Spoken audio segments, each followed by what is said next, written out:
I never thought I'd find myself on the Pacific Crest Trail. I mean, me? A self-proclaimed couch potato with a penchant for Netflix marathons? But there I was, standing at the southern terminus in Campo, California, staring at the sign, heart racing and palms sweating. What had I gotten myself into? It all started when I stumbled upon a documentary about hiking the PCT. I was eating popcorn, and suddenly I felt this pull, this itch for adventure. I wanted to escape the monotony of my daily grind, to trade in my office chair for a backpack and the sound of typing for the rustle of leaves. I wanted to find out what I was made of. So, there I was, my backpack looking like it was trying to swallow me whole, stuffed with gear that I had no idea how to use. I took my first step onto the trail, and it felt monumental. The sun was shining, the birds were chirping, and I was ready to conquer the world, or at least a small section of it. But let me tell you, the first few days were a rude awakening. The terrain was relentless. I remember this one stretch, a steep uphill that felt like climbing Everest. I was huffing and puffing, and I swear I could hear the mountains laughing at me. And then the mosquitoes. Oh, the mosquitoes! I had no idea they could form a swarm that could rival a small army. I was flailing my arms like a windmill, trying to swat them away while simultaneously trying to maintain my balance.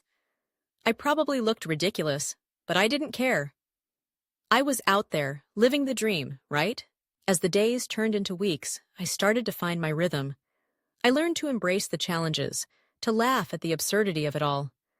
I met fellow hikers who quickly became friends. There was this quirky guy named Dave who wore socks with sandals. His fashion sense was questionable, but his stories were gold. We'd share meals and swap tales around the campfire, our laughter echoing through the trees. Then there were the trail angels, those incredible souls who would show up with cold drinks and snacks at the most unexpected times. I remember one angel, a woman named Clara, who set up a little lemonade stand in the middle of nowhere.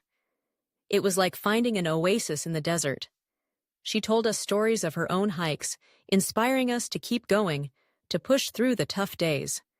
The landscapes along the trail were nothing short of breathtaking.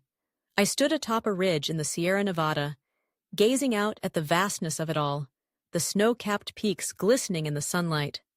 It was in those moments that I realized how small I was, yet how connected I felt to everything around me.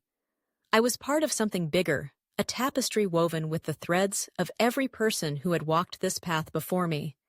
As I approached the northern terminus at Manning Park, I felt a mix of emotions. I was exhilarated, proud, and a little sad. I had come so far, not just in miles, but in spirit.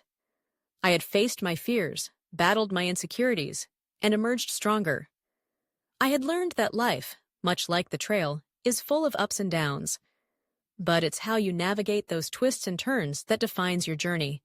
So here I am, back in the real world, but forever changed. The PCT taught me resilience, the beauty of nature, and the importance of community. And if I can do it, if I can step out of my comfort zone and embrace the wild, then so can you. So lace up those boots, pack that bag, and take that first step. Adventure awaits.